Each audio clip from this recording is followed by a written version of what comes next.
You're listening to The Coffee Hour. I'm Andy Bates. I'm Sarah Gulseth. Today we get to continue our series in the battle for the Augsburg Confession in 19th century America with the Reverend Dr. Cameron MacKenzie. I'm excited about continuing this series. I'm learning so much. Today's episode of The Coffee Hour is underwritten in part by Concordia University Irvine. You can learn more about Concordia University Irvine by visiting cui.edu. Our guest for this series, the Reverend Dr. Cameron MacKenzie, the Forrest E. and Francis H. Ellis, Professor of Historical Theology at Concordia Theological Seminary in Fort Wayne, Indiana. Dr. MacKenzie, welcome back for another conversation on the Augsburg Confession. Thank you, Andy and Sarah. I am glad to be with you and talk about something that's of great interest to me. So thanks for having me. So last time we talked, we introduced Samuel Simon Schmucker into the story. Where would you like to pick up today? Well, let me talk a little bit about Schmucker's agenda for American Lutheranism, which was basically to articulate, defend, and define a Lutheranism that was specifically American. And I want to talk about what that included. And I also want to explore a little bit his partner in this enterprise, and that was Benjamin Kurtz, who was a pastor and then subsequently editor of one of the first and really one of the most important American Lutheran periodicals in the English language. And that's significant too. So that's kind of where I want to start. And so with no further ado, I'll do it if you're ready to listen. Let's go. All right. Okay. We talked last time about the challenges to Lutheranism in the period of the new American nation. And we raised the question of whether Lutheranism would actually survive, and then answered the question, well, yes, it did, because Lutherans in the first couple of decades of the 19th century managed to establish some institutions with the Lutheran label, maybe not Lutheran substance, but with the Lutheran label, which preserved then Lutheranism as a distinct form of Christianity in a largely American Protestant religious landscape. And in that effort, we identified Samuel Simon Schmucker as one of those young men at the time that this was taking place, 1820, 1825. He was born in 1795, so that would put him to his 20s and his 30s. And he was of critical importance in helping to establish the first general Lutheran church body for the entire American nation. It was called the General Synod. Well, that institution was established in the early 80s, and one of the reasons they established it was for the purpose, eventually, of beginning a Lutheran seminary, because that was one of the things that Schmucker and others thought, well, if we really want to maintain Lutheranism in America, we need an educated clergy, and so we need a seminary. And so the General Synod took steps to establish a Lutheran seminary and located it in Gettysburg, Pennsylvania. And they called Schmucker to be the first professor. Now, one of those who was very supportive of the seminary idea and of Schmucker in particular was Benjamin Kurtz. And Kurtz was a Lutheran pastor, had served for several years in Hagerstown, Maryland, and then had actually gone to Europe to try to raise money for Gettysburg Seminary. He'd been pretty successful in that. Early in the 80s, 1831, he left the pastoral ministry in order to become editor of a Lutheran newspaper. And this was the Lutheran Observer, and it was one of the first Lutheran periodicals in America. And the more important thing about it was that it was in the English language. And so Schmucker and Kurtz were two men together, one the theologian professor, and the other journalist, periodical publisher, whose enterprise was to maintain Lutheranism in America that was specifically American. And that meant, among other things, that it would be in the English language. So they're both committed to the English language.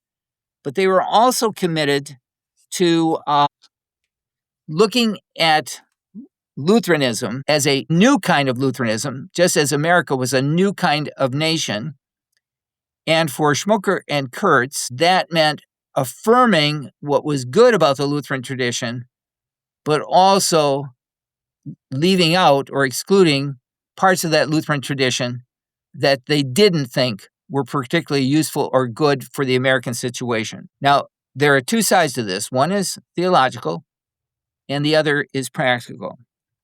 And together, those two men called it American Lutheranism. So let me talk a little bit about the theological, and I think people will find this interesting and perhaps even a little shocking.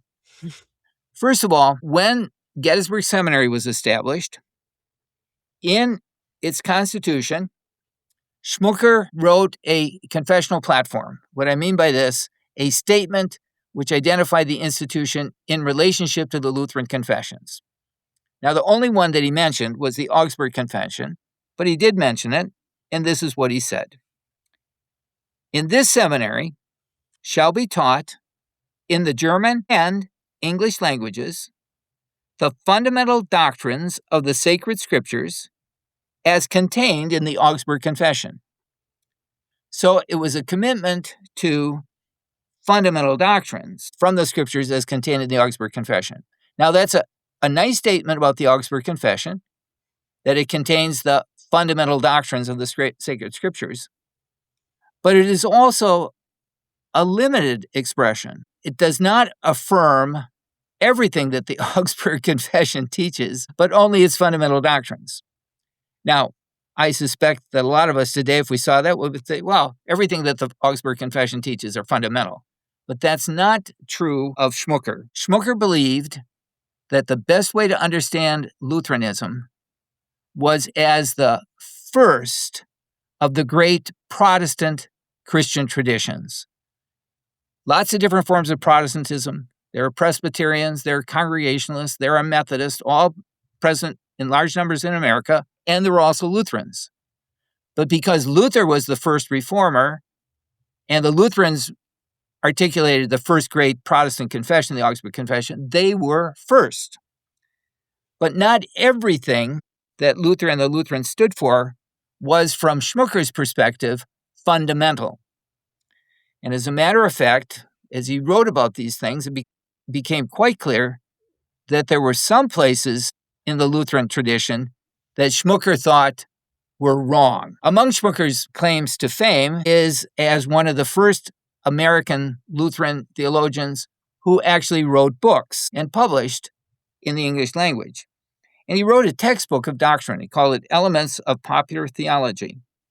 Now, this work affirms some of the great doctrines of the Protestant tradition. It affirms the Bible as the infallible Word of God. It affirms the doctrine of the Trinity, the person of Christ, God and man. It affirms the vicarious atonement. So lots of good stuff that Schmucker stood for. But when it got to some of the points that distinguish Lutherans from other Protestants, there Schmucker was not so interested. And as a matter of fact, he rejected those. And I'm going to give you the best example of this is his understanding of the Lord's Supper. In this work, Elements of Popular Theology, Luther says, in the Lutheran Church in America, there are four views of the Lord's Supper. One, he identifies with Luther as the sacramental, substantial, or real presence. There's another that he identifies with Melanchthon, in which we have simply a influential purpose, a virtual presence of the body and blood of Jesus. A third one, which he identifies with Melanchthon other times, which talks about no presence of the human nature of the Savior in the supper, but nonetheless, there is a special blessing in the Lord's Supper. And finally, he says, a fourth view is that there's no presence of the human nature, nor any spiritual influence connected with the human nature, and that he identifies with Zwingli. It's his conclusion that's the most upsetting, because what he says is, After a protracted and unprofitable struggle, the Lutheran Church has long since settled down in the happy conviction that on this, as on all other subjects not clearly determined by the inspired volume, her sons shall be left to follow the dictates of their own conscience, having none to molest them. In the Lutheran Church in this country, each of the above views have some advocates, though the great body of our divines, if we mistake not, embraces either the second or the third, and that's where you have a spiritual or virtual presence, no real presence.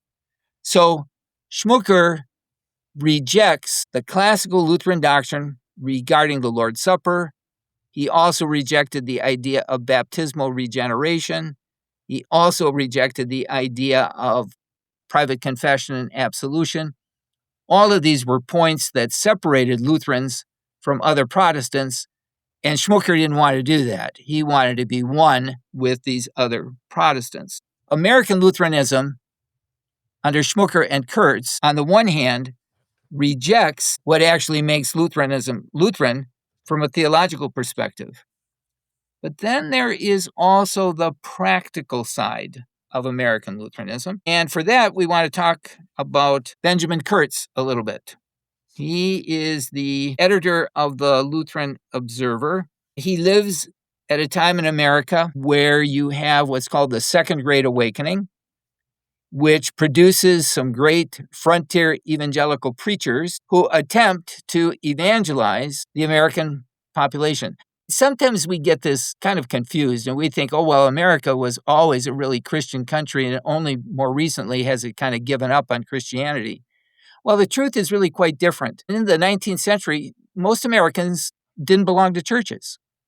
And so you had this effort by some Christians to try to gather up the Americans into churches. And this is the period that we know as the Second Great Awakening. A big name evangelical preacher, famous especially in the period prior to the Civil War, was Charles G. Finney.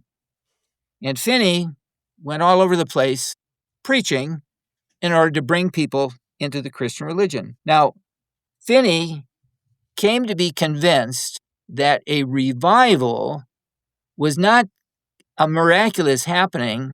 It was rather something that human beings could contrive. This is how he described a religious revival. He said it's not a miracle. It's not dependent on a miracle. It is a purely philosophical result of the right use of the constituted means, as much so as any other effect produced by the application of means. In other words, if you want a religious revival, you've got to do it the right way. And if you do it the right way, a revival will take place. But what was the right way?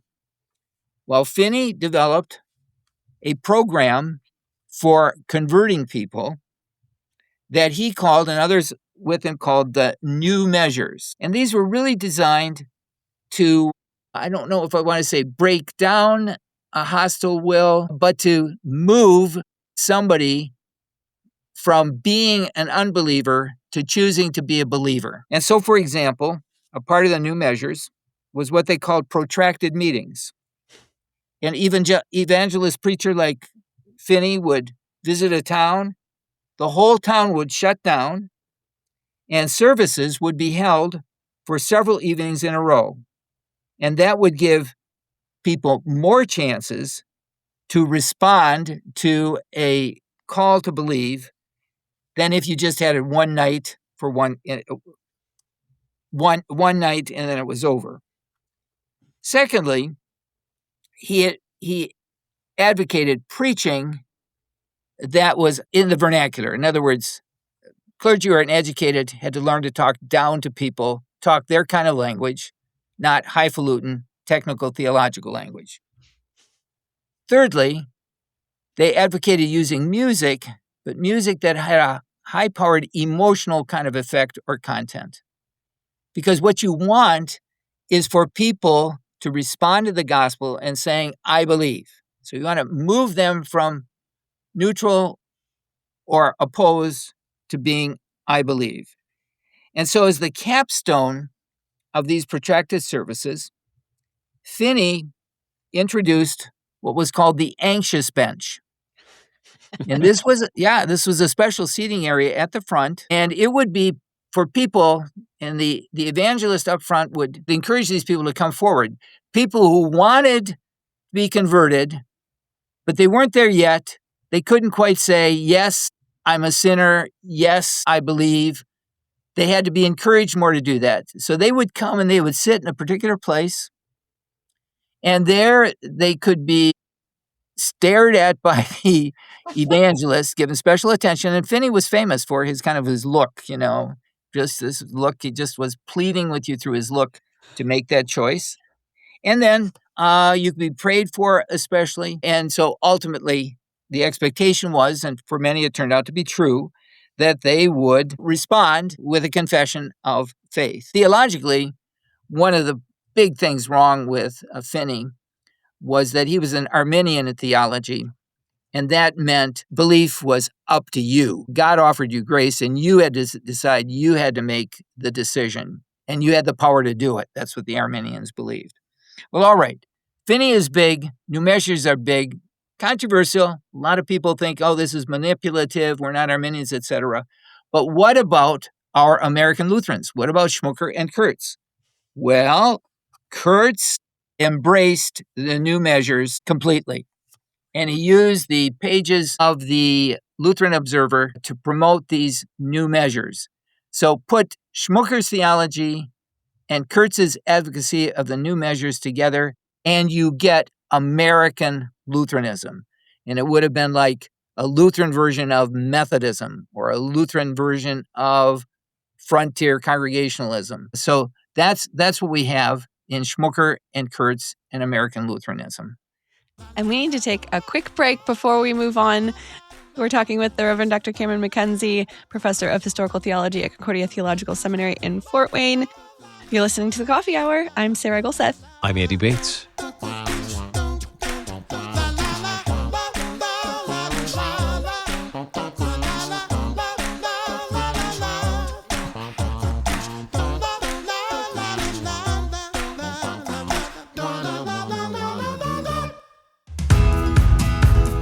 At Concordia University Irvine, you have the freedom to explore your future and your faith. Across over 60 on-campus and online programs, you'll experience Christian education that's uniquely designed to develop the whole person, to prepare you not just for your career, but for all of your callings in life. Here you'll explore life's toughest questions, gain lifelong skills, and make relationships that last a lifetime. Concordia University Irvine. Learn more at cui.edu.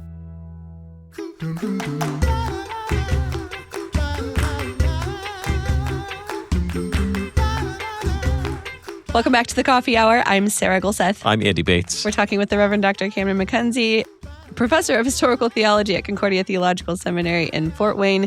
We've been hearing the story of Samuel Schmucker and Benjamin Kurtz and Charles Finney, and a very interesting development of American Lutheranism. What was the response to this form of Lutheranism? Well, what was happening on the continent in continental Lutheranism started occurring also in American Lutheranism. And what I mean by that was that a recovery of the Lutheran confessions as defining documents of what it really meant to be Lutheran. Now, we're not going to go into detail about Germany, but after Napoleon, there was kind of a revival of traditional religion in Germany. Much of it was pietist or neo-pietist, but it was a rejection of rationalism and deism, and a kind of doubling down on the Bible and deity of Christ, vicarious atonement. And among those, there were some who were strong advocates of confessional Lutheranism as the religion to double down on in the wake of rationalism and deism. Now, this occurred for a lot of reasons, but one of the things that happens in the 19th century is kind of a recovery of history and a search for national identity, for meaning and significance in group experiences that were larger and bigger than the rationalist ideas of the 18th century. And for German Lutheranism, that meant a revival in Lutheranism and the confessions and Luther. So this is occurring in 19th century German Lutheranism. And People like Wilhelm Lea, who's famous in the history of the Missouri Synod, was one of those. But there were others who didn't have that much direct impact on America, but they published, they wrote books, they published newspapers, and those things could be available to interested people here in America. And among the younger generation, that is like the generation of Schmucker's sons, you had some young men who were interested in what was going on in the old country. And then as time went on in the 1830s and 40s, you've got some of those folks from Germany coming to America and articulating this other version of Lutheranism, confessional Lutheranism. And those are people like Walther and the Missourians or Grabau in upstate New York. So that message is being articulated here as well. And so we have within the General Synod, within the Gettysburg Seminary community, other voices are starting to speak up about, we think that Lutheranism includes the sacraments, or we think that Lutheranism includes the entire Book of Concord, not just the fundamental articles of the Augsburg Confession. So we get a kind of younger movement within the General Synod articulating this older view of what constituted true Lutheranism. And there are a number of individuals who were